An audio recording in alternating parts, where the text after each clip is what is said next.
अस्सलामुअलैकुम दोस्तों, उम्मीद है आप सब खैरियत से होंगे। तो अगर मैं आपसे पूछूं कि आपको एनिमल्स पसंद हैं या नहीं, तो आप में से ज़्यादातर लोग हाँ ही बोलेंगे, क्योंकि ये होते ही इतने क्यूट और अट्रैक्टिव हैं कि इनको कोई नापसंद कर ही नहीं सकता। और इन जानवरों के बारे में जितना पढ़ा जाए उतनी ही नई नई इन्फॉर्मेशन मिलती रहती हैं। एनिमल हमेशा ही कुछ इंटरेस्टिंग सा करते रहते हैं, जिसे देखना हमें बहुत अच्छा लगता है, चाहे हमारा मूड कितना भी ऑफ क्यों ना हो। लेकिन एनिमल्स या उनके वीडियोस देखकर हमारा मूड फ्रेश हो जाता है। लेकिन अगर मैं आपसे पूछूं कि एनिमल से भी ज़्यादा कुछ क्यूट होता है इस दुनिया में, तो जी हाँ, एनिमल से भी ज़्यादा क्यूट उनके न्यू बॉर्न बेबीज़ होते हैं।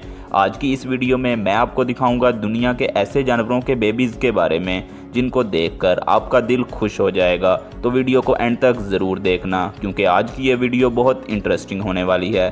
तो चलिए शुरू करते हैं। Number 6, baby panda.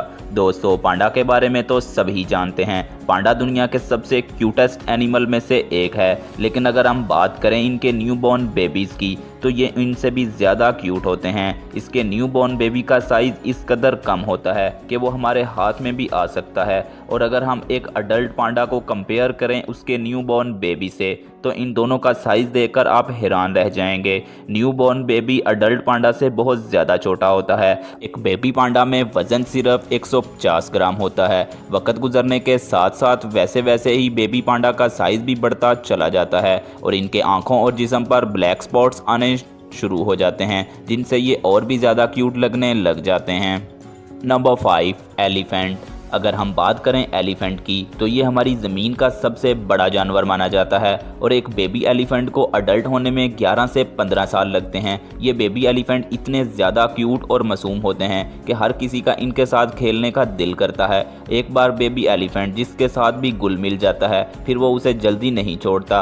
और एक बेबी एलिफेंट अपनी माँ के पेट में लगभग 22 महीनों तक रहता है, जो कि ऑलमोस्ट 2 साल के बराबर होता है। और ये बेबी एलिफेंट 22 महीनों में ही इस कदर एनर्जी हासिल कर चुका होता है कि पैदा होने के आधा घंटे बाद ही ये चलना शुरू कर देता है और 20 से 25 मिनट के बाद ये चलना सीख भी लेता है। ये बेबी एलिफेंट बहुत ज़्यादा मासूम होते हैं, जो कि किसी के भी साथ बहुत जल्दी घुल मिल जाते हैं और इन्हें इंसानों और दूसरे हाथियों के साथ खेलना बहुत ही पसंद होता है। Number 4, snake. दोस्तों, हम सब ने मुख्तलिफ जगहों पर स्नेक तो बहुत सारे देखे होंगे, लेकिन क्या आपने कभी न्यूबॉर्न स्नेक को देखा है? आप में से शायद ही कोई होगा जिसने अपनी आंखों से न्यूबॉर्न स्नेक को देखा हो। तो चलिए हम आपको इस वीडियो में न्यूबॉर्न स्नेक को दिखाते हैं। तो दोस्तों, अभी जो आप वीडियो स्क्रीन पर देख रहे हैं, ये एक कोबरा स्नेक है जो कि अंडे से बाहर निकल रहा है। गाइस, आप में से ज़्यादातर लोगों को इस स्नेक के रिलेटेड ये बात नहीं पता होगी कि ये छोटा स्नेक भी उतना ही ज़्यादा जहरीला होता है जितना कि एक अडल्ट स्नेक। अगर आपको कहीं छोटा स्नेक दिख जाए तो ये मत समझ लेना कि ये आपको नहीं।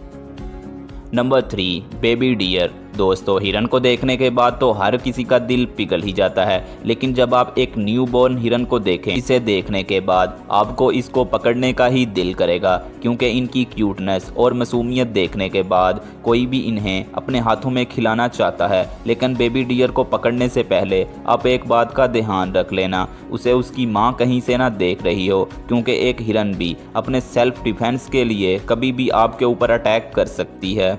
Number 2, baby hippo.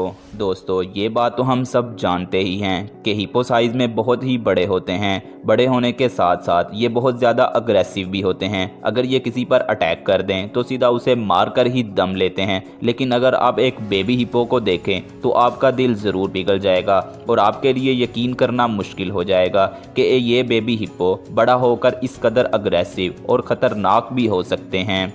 एक फीमेल हिप्पो पानी में ही अपने बच्चे को जन्म देती है और उसके बाद इन बच्चों को खुद ही पानी की सतह तक पहुंचना होता है। इनकी स्किन बहुत ही ज़्यादा सेंसिटिव होती है, इसलिए ये अपना ज़्यादातर वक्त पानी के अंदर ही गुजारते हैं। एक फीमेल हिप्पो एक बार में एक बच्चे को ही जन्म देती है और अपना पूरा वक्त उसी की देखभाल में लगा देती है और 1 साल के बाद ये बच्चे खुद ही खाना शुरू कर देते हैं और एक 5 साल का हिप्पो अडल्ट की कैटेगरी में आ जाता है।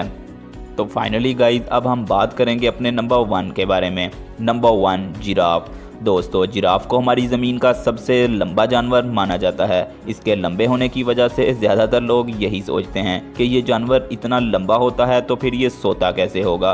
तो सिंपली ये अपनी टांगों पर बैठकर इस तरह से सोते हैं और ये तो खड़े खड़े भी सो सकते हैं। लेकिन जब एक फीमेल जिराफ एक बच्चे को जन्म देती है तो उसकी हाइट भी कोई 2 मीटर के बराबर ही होती है और एक बेबी जिराफ देखने में काफ़ी ज़्यादा क्यूट भी लगता है।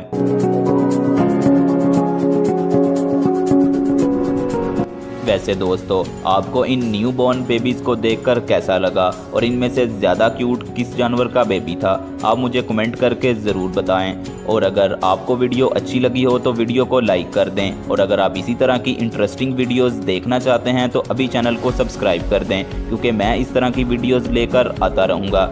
आज के लिए इतना ही, मिलते हैं एक न्यू और इंटरेस्टिंग वीडियो में। तब तक के लिए अल्लाह हाफिज़।